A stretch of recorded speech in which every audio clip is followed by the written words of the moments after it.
오늘 우리에게 주신 하나님 말씀은 마태복음 11장 16절부터 19절까지 말씀입니다.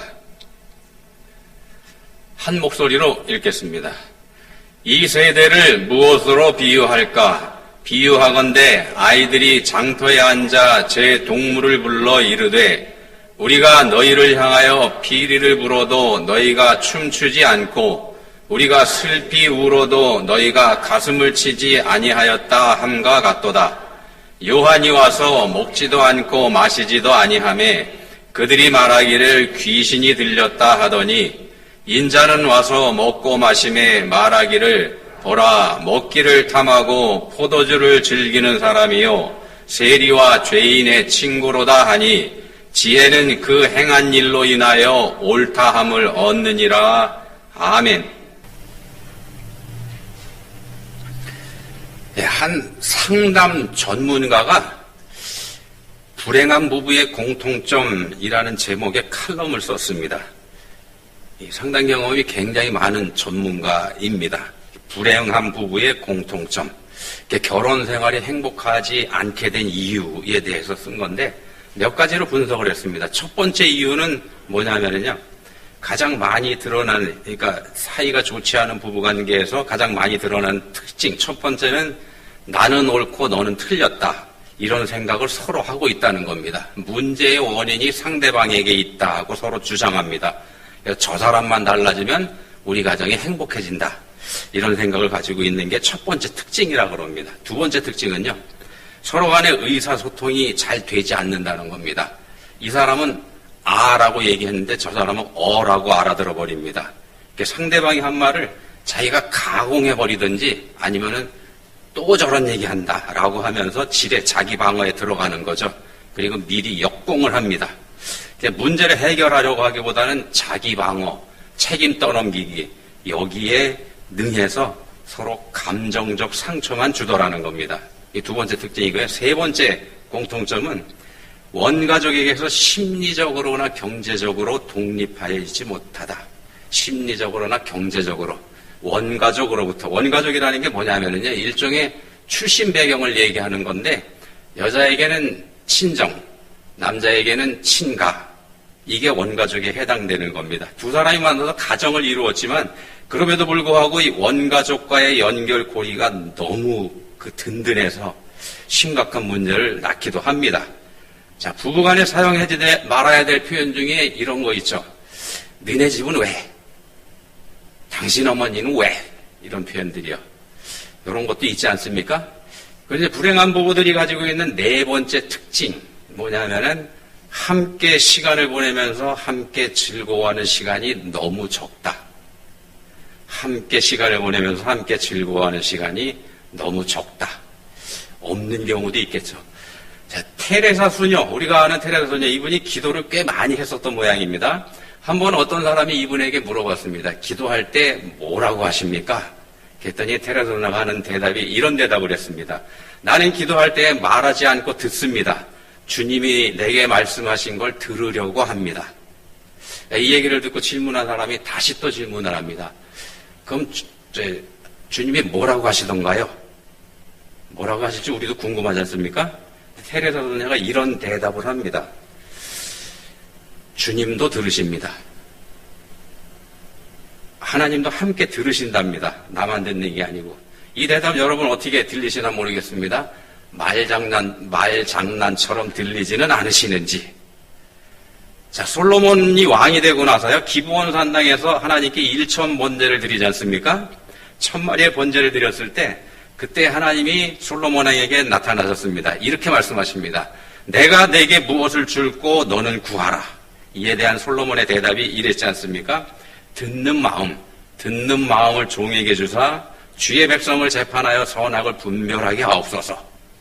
듣는 마음이라 그랬습니다. 듣는 귀, 판단하는 지혜, 뭐 이런 말이 아니고 솔로몬은 듣는 마음, 이렇게 얘기를 했습니다. 마음으로 듣게 해달라, 이런 말을 한 거죠. 말하는 사람의 마음을 알고 싶은 게 솔로몬의 바람이었던 겁니다. 하나님께서 응답하셨죠. 응답하신 대표적인 예로 등장하는, 성경에 등장하는 얘기가 두 여인이 한 아기를 놓고 서로 자기 아기라고 하는 거. 여기서 솔로몬이 명판결을 하지 않습니까? 자, 솔로몬은 여인들이 서로 하고 있는 주장을 들으면서 그녀들의 마음을 들었던 겁니다. 듣는 마음을 하나님께 받은 거죠. 자, 그러면은요, 테레사 수녀가 자기는 기도할 때 말하기보다는 들으려고 하고, 그때 기도를 받으시는 하나님도 들으시려고 하시더라. 는 일의 말의 뜻을 우리가 어떻게 해석을 할 수 있을까? 이렇게 해석해 볼 수 있습니다. 서로 간에 마음을 주고받는 것. 그러니까 하나님과 마음을 통하는 기도를 나는 하고 있다. 이런 말을 테레사 수녀가 한 셈이 됩니다. 사무엘의 어머니 한나도 이렇게 기도했지 않습니까? 어떻게 보면 이제 이분이 원조가 되겠죠. 자, 기도하는 것을 보고서 술 취한 것으로 오해했던 엘리제 사장에게 한나가 이렇게 말합니다. 내 주여 그렇지 아니하니이다. 나는 마음이 슬픈 여자라.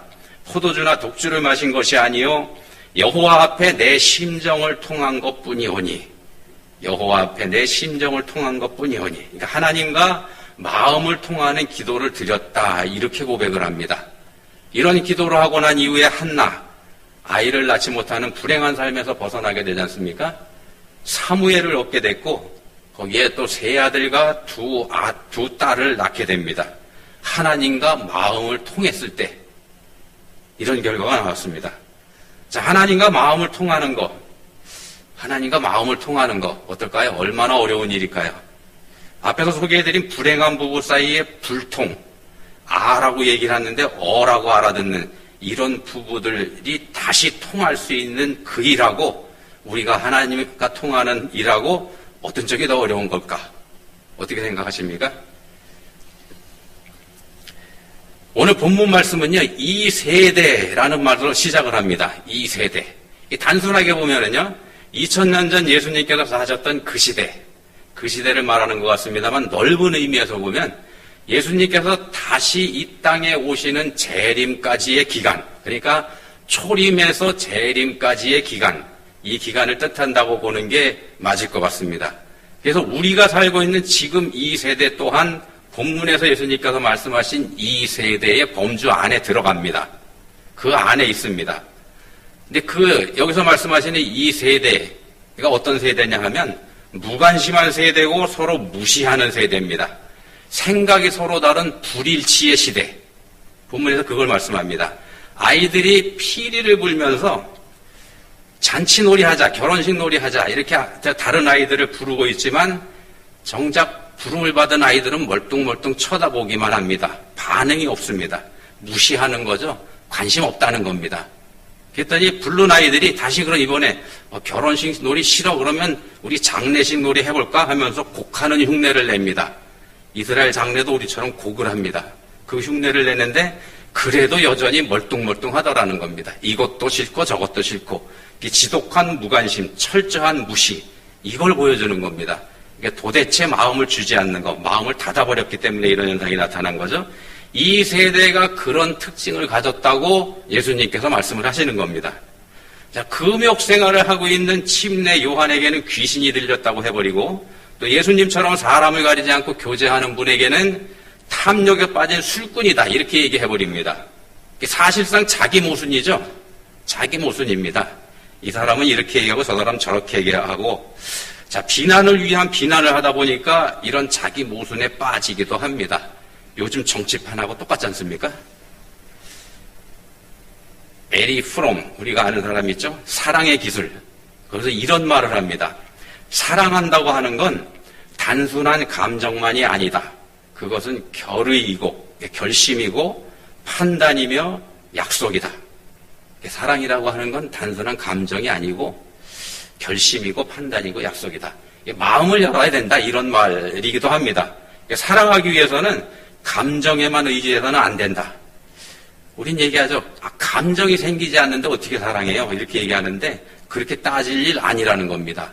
사랑하기로 작정했다면 마음을 단단히 먹고 그 약속을 지키려고 애쓰고 힘써야 된다. 그 얘기를 하는 겁니다. 사랑은 그냥 감정이 아니라는 겁니다. 사랑은 그냥 감정 아닙니다. 로마서 5장 8절에서 말씀합니다. 우리가 아직 죄인 되었을 때에 그리스도께서 우리를 위하여 죽으심으로 하나님께서 우리에 대한 자기의 사랑을 확증하셨느니라. 우리한테요, 어떤 사랑할 만한 구석이 있었기 때문에 예수님이 우리를 사랑하신 거 아닙니다. 우리가 사랑스러워서 우리를 사랑해 주신 거, 그래서 우리 대신 십자가에 달려주신 그런 거 아니라는 겁니다. 삼위 하나님께서요, 우리를 사랑하기로 작정하시고, 그러니까 결의하시고, 우리 사랑하기로 결심하시고, 그리고 의지로 사랑을 실천하신 겁니다. 그게 십자가입니다. 먼저 사랑하신 겁니다. 사랑할 만한 구석이라고는 전혀 없는 그런 상태에 있는 우리들을 먼저 사랑하신 겁니다. 그게 사랑입니다. 운동 여러분 많이 하시나 모르겠습니다. 어떤 운동하고 계시는지 모르겠습니다. 운동 하셔야 되죠. 안 하면 안 되지 않습니까? 운동 안 하시면 좀 문제가 있죠. 운동 안 하면 어떻게 되냐? 그런 말이 있습니다. 사람 나이 60이 넘어가면은요, 몸이 해마다 달라진다 그럽니다.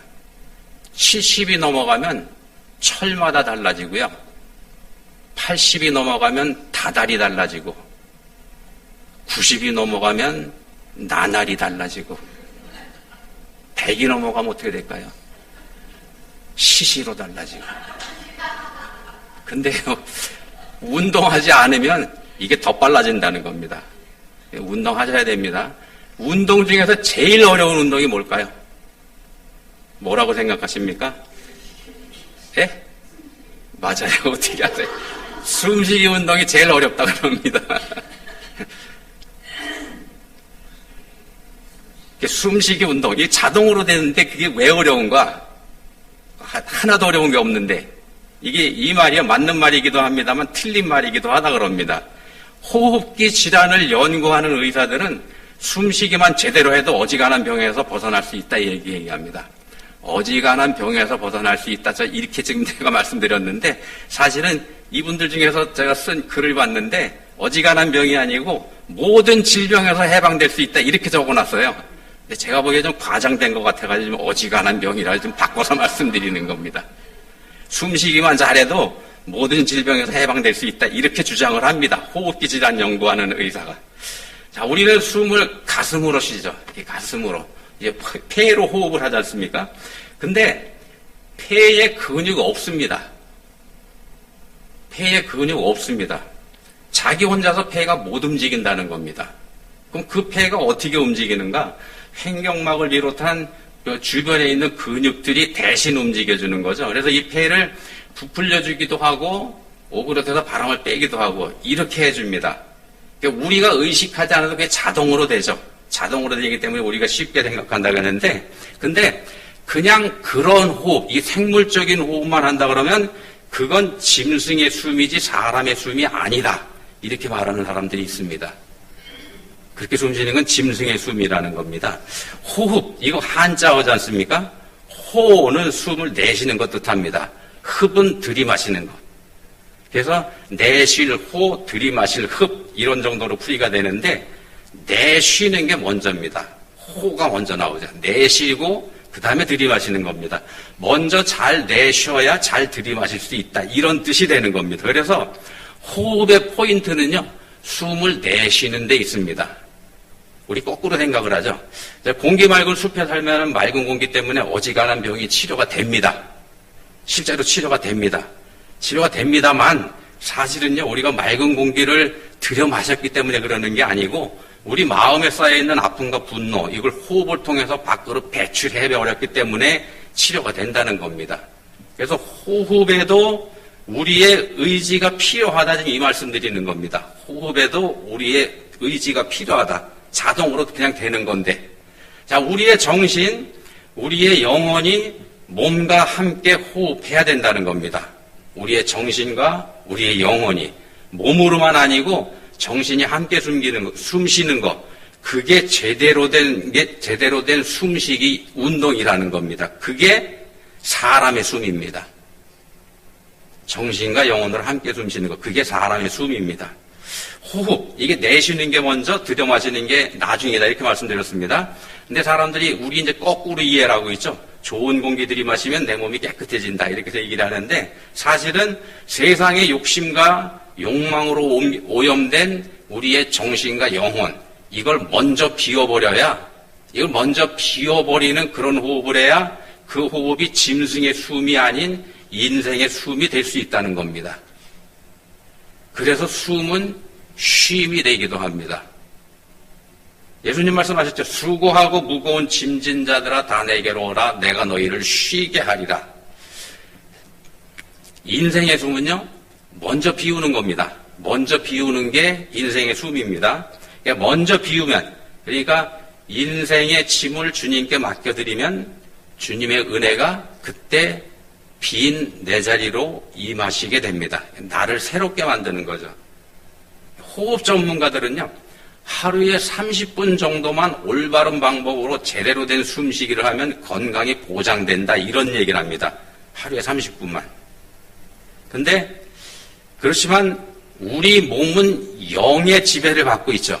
영의 지배를 받습니다. 영이 깨끗하지 못하고 건강하지 못하다면 그런 노력도 말짱 헛거라는 말씀입니다. 영이 먼저 깨끗하면 때로는 그런 노력 없이도 건강해진다는 겁니다. 이 영혼의 숨쉬기, 그래서 중요합니다. 영혼의 숨쉬기 한번 해보시기 바랍니다. 뭐냐면 말씀 묵상과 기도.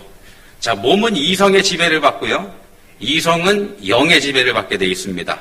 우리의 영은 하나님과 연결되어 있을 때 그때 살아있고 건강한 상태가 유지가 됩니다. 반대로 영이 건강하면은요, 우리의 영이 건강하면 우리의 이성이 바로 서게 되고, 우리의 이성이 바로 서게 되면 몸이 건강한 상태로 컨트롤이 됩니다. 제일 중요한 게 영입니다. 몸이 아니라는 겁니다. 요즘 우리가 사는 이 시대를 가리켜서 단절의 시대, 단절된 세대, 이런 말을 합니다. 세대 간의 소통이 되지 않죠. 세대 간의 소통이 되지 않는 걸 여러 가지로 얘기할 수 있는데 대표적인 게 언어의 단절입니다. 세대 간의 언어 소통에 문제가 있다. 이거 우리가 다 알고 있지 않습니까? 말이 서로 안 통하죠. 6년 전에 한 조사에 의하면은 자코리아라고 하는 데하고 알바몬이라고 하는 데서 공동으로 조사한 내용을 제가 한번 봤는데 6년 전 조사입니다. 그때 20대에서 40대 젊은 사람들이죠. 젊은 직장인들의 90%면 거의 다입니다. 이 젊은 직장인들의 90%가 신조어 때문에 세대 차이를 서로 느낀다. 이런 고백을 했습니다. 심지어는요, 그 중에서 20대의 96%면 사실은 전부 다죠. 20대의 96%가 신조어를 이해하지 못해서 검색해본 경험이 있다. 20대가요.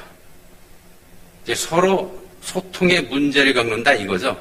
20대가 누굽니까? 신조어 만들어내는 전문가들이지 않습니까? 근데 자기들끼리 안 통한다는 겁니다. 이쯤 되면은 이게 세대 간의 단절만이 아니고 집단 간의 단절, 이것도 심각한 수준에 올라와 있다. 우리가 이렇게 한번 생각해 볼 수도 있을 것 같습니다. 그런 언어의 단절로 대표되는 단절의 세대가 우리 세대입니다. 그것만이 아니다. 가치관의 단절도 있습니다. 어떤 사람에게는 옳다고 하는 일이 다른 사람에게는 그렇지 않은 경우 허다합니다. 대표적인 게 이제 동성애 문제일 수 있고요. 도덕의 단절이라는 것도 있습니다. 도덕이라고 하는 건 덕과 악덕, 이걸 분간하는 거지 않습니까? 그게 도덕입니다. 덕과 악덕, 이걸 분간하는 게 도덕인데 그거조차 통일이 되지 않는 시대에 우리가 살고 있다는 겁니다. 어떤 사람은 덕이라고 생각하는 걸 다른 사람은 그거 악덕이라고 이렇게 얘기하는 그런 시대에 우리가 살고 있다는 겁니다. 마음이 통하지 않는 거에서 나오는 현상이죠. 마음이 통하지 않으니까. 본문에서 예수님께서 지적하시는 게 바로 그겁니다. 마음이 통하지 않는 건 상대방을 인정하지 않고 받아들이지 않기 때문에 그렇게 되는 겁니다. 물론 때로는 정당한 판단, 부득이한 형편, 그런 것 때문에 그렇게 할 수도 있겠습니다만 문제는 무조건 거부하기 때문에 문제가 되는 거죠. 마음에서 받아들이지 않기로 작정을 해버렸기 때문에.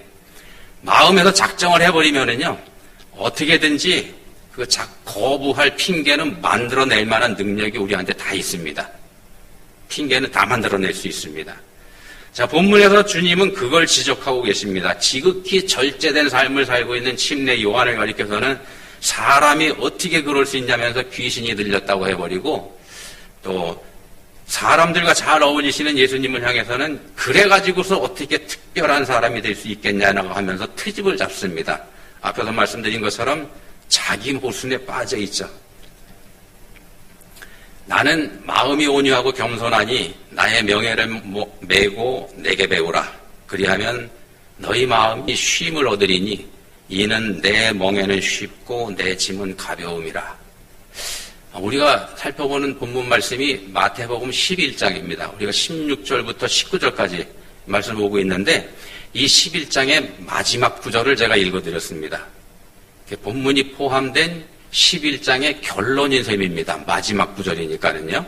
다시 한번 읽어드리면 나는 마음이 온유하고 겸손하니 나의 멍에를 메고 내게 배우라. 그리하면 너희 마음이 쉼을 얻으리니 이는 내 멍에는 쉽고 내 짐은 가벼움이라. 답은 예수님께 있다, 그런 뜻입니다. 답은 우리한테 있지 않습니다. 예수님께 있습니다. 우리의 판단과 생각, 이걸 예수님께 맞추고 그분을 따라서 하는 것, 이게 답이라는 겁니다. 옳고 그름의 기준, 이걸 내가 가지고 있는 게 아니고 예수님께 맡겨드리는 거, 넘겨드리는 거, 마음을 열어서 예수님께 듣고 예수님께서 하시는 말씀을 받아들이는 것, 그게 신앙이죠. 그게 그리스도인의 믿음입니다. 이게 뭐가 됐든지 간에요, 믿음으로 받아들이면 다 귀한 것이 됩니다. 믿음으로 받아들이면 귀한 것이 됩니다만 마음을 닫아걸고 거부해버리면 그런 사람한테는 믿을 수 있는 거 아무것도 없습니다. 그게 믿음이 가지고 있는 특징이기도 합니다. 자, 본문에서 말씀하는 이 세대, 불통세대입니다. 단절된 세대고 서로를 받아들이지 않는 세대, 우리 세대가 그렇다는 겁니다. 그런 이 세대를 살고 있는 우리가 단절과 불통에서 벗어나서 하나님과 통하는 길로 갈 수 있는 방법, 뭐가 있을까요? 이 세대를 사는 우리에게 필요한 것, 이게 뭐냐면은 듣는 마음입니다. 듣는 마음. 그것이 세대를 새롭게 하고 우리의 삶을 새롭게 만드는 길입니다. 듣는 마음. 나이가 들어가면서 나타나는 특징들이 있다고 그럽니다. 나이가 들었다는 특징, 이런 증상이 나타나면 나이가 든 건데 어떤 거냐 하면은요, 첫 번째 특징은 배우려고 하지 않는다는 겁니다. 두 번째 특징은 옛것만 의지합니다. 옛날 얘기만 합니다. 요약하면은요, 왜 이렇게 하냐면 내가 더 낫다고 생각하기 때문에 마음을 닫아버리기 때문에 이런다는 겁니다. 이게 나이가 들어가는 증상이라는 겁니다. 왜 그러냐면은 어린애들은요, 스펀지처럼 빨아들입니다. 나이가 들수록 이 스펀지가 굳어져 버리고 다 튕겨내버리죠.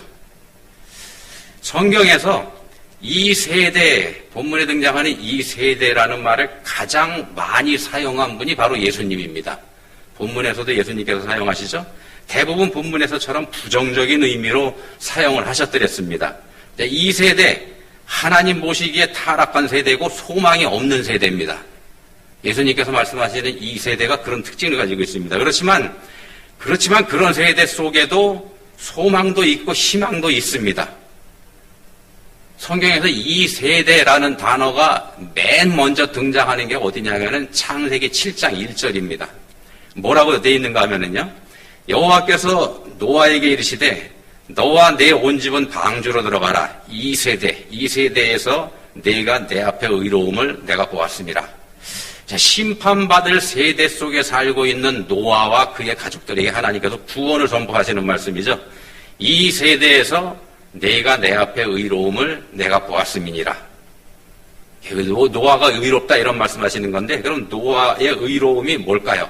뭐가 의롭다고 말씀하신 걸까? 노아의 의로움은요, 말씀에 순종해서 방주를 지은 겁니다. 상식과 이성으로는요, 산꼭대기에다가 배를 지을 수 없습니다. 그렇지만 노아는 순종을 했죠. 판단하지 않은 겁니다. 이거 왜 하라고 그러시지?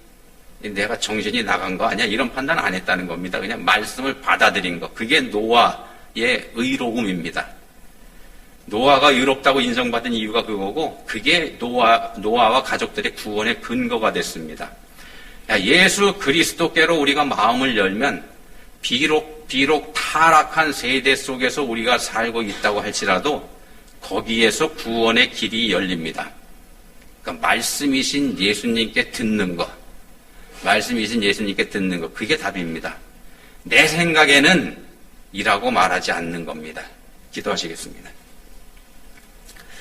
하나님 아버지, 그 옛날 솔로몬이 듣는 마음을 하나님께 구했던 것처럼 이 세대를 살아가는 지금의 저희에게도 듣는 마음이 필요하다는 거 알게 해주셨습니다. 이제는 내 생각에는 이라는 말보다 말씀하옵소서 주의 종이 듣겠나이다 라고 말하는 저희가 다 되게 해주시기 원합니다.